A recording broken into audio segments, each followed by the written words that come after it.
What's up, guys? So this week I'm here with my friend Paul.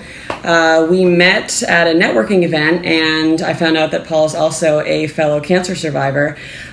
He has a podcast called Create Yourself, and I think some of our goals are similar in what we're both trying to do with YouTube and with your podcast. So I have a few questions for you. You know, being a fellow cancer survivor, it's unfortunately it's a big community, but that also means there's a lot of support for people. So can you start by telling me like what kind of cancer you had? Yeah, I had testicular cancer. Wow. Okay. And I mean, what prompted you to see the doctor? So this was last June. Recent. Yes, just over a year ago. I remember specifically being in my bed and just reaching down and noticing there was something weird going on. I felt that one of my testicles was like a golf ball. It was much larger than normal and very so hard that I knew something was weird. Right. And I don't know why, maybe my parents just taught me that if you don't know, go find out. So the next day I went to a doctor and they took a look at it and they said, we don't know what it is, let's go for an ultrasound. Went for an ultrasound the following day. And right away they said, you need to go see a urologist. Wow. And I didn't say anything to anybody right away because I don't want to scare anybody. I was kind of freaking out because I'd heard that if I was looking it up online and, I was 29, I thought I'm invincible. How could I have cancer? And I was looking online and they said it could be cancer, it could be swollen. And so I was scared. And so I went to see a urologist and he was like, yeah, it probably is something. The ultrasound said it probably is something. Told my parents, got a hold of the best urologist in Connecticut. And the following, I think I found it on like a Thursday and the following Tuesday I was with this urologist and he said we need to get it out immediately. So can you talk about, some of those emotions that you were feeling? Because, 29, you're obviously very young and like you said, like we all think we're invincible. Yeah. So like what kinds of emotions were you feeling? I feel like I'm in good health. I eat pretty well.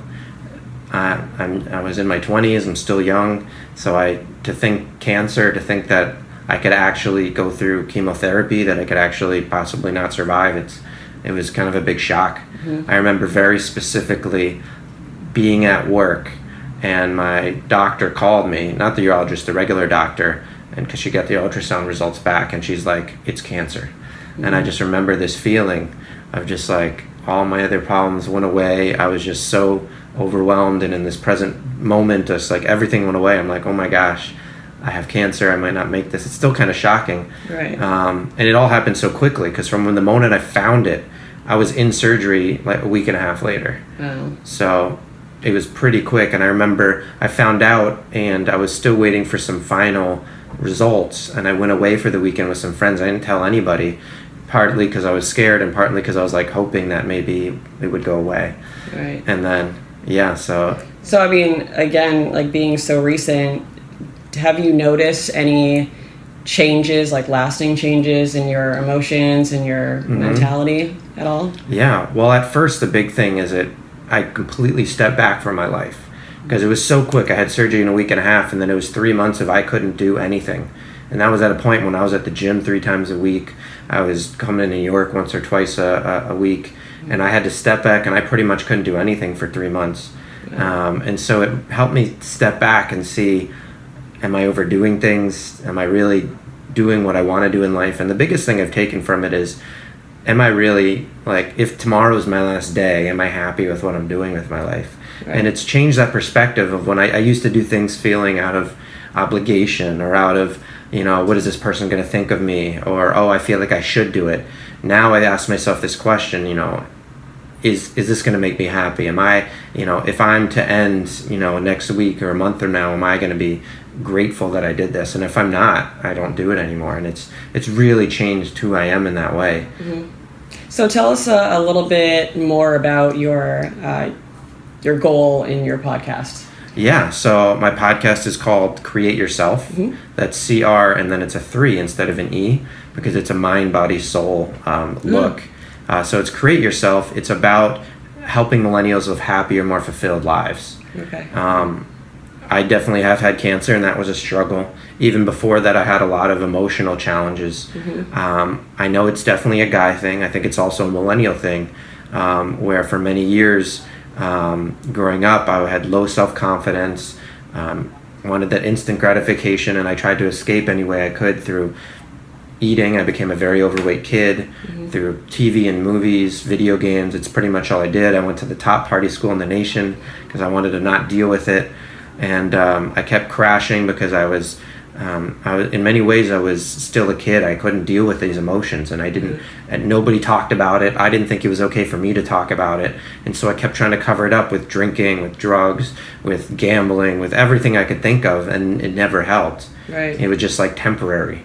So what kind of lifestyle changes have you made, since your diagnosis? Yeah. Well, I was already eating pretty healthy. Now I'm pretty open to the fact that that this is my body and I have to treat it right, and that whatever I do to it's going to come back to me.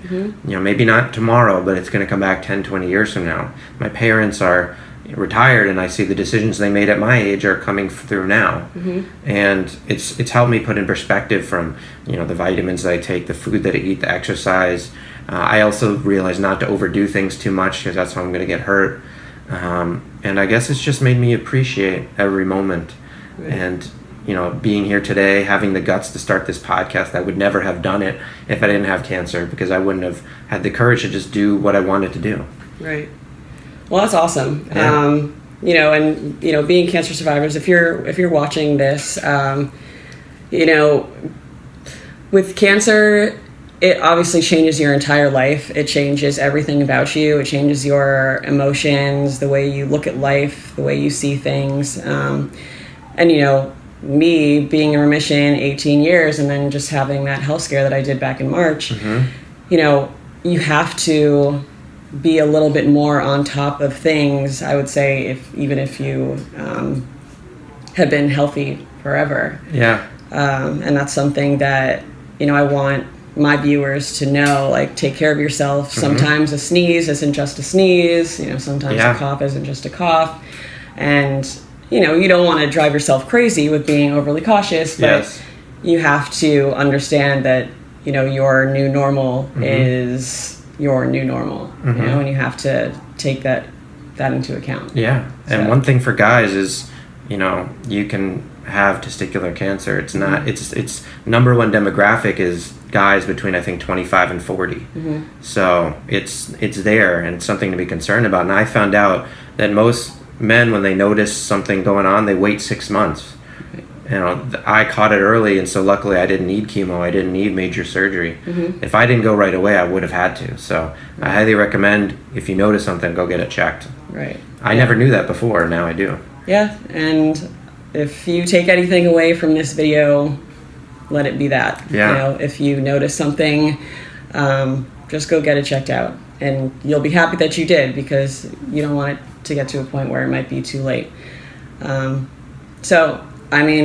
If you're watching, check out Paul's podcast. Again, it's Create Yourself, and the E is a 3. Yes. The details are down below in the comment section. And thanks for meeting with me today, Paul. I'm glad I, got to meet you, and you were able to share some insight with us. Absolutely. I'll see you guys next time. Peace out. Thanks.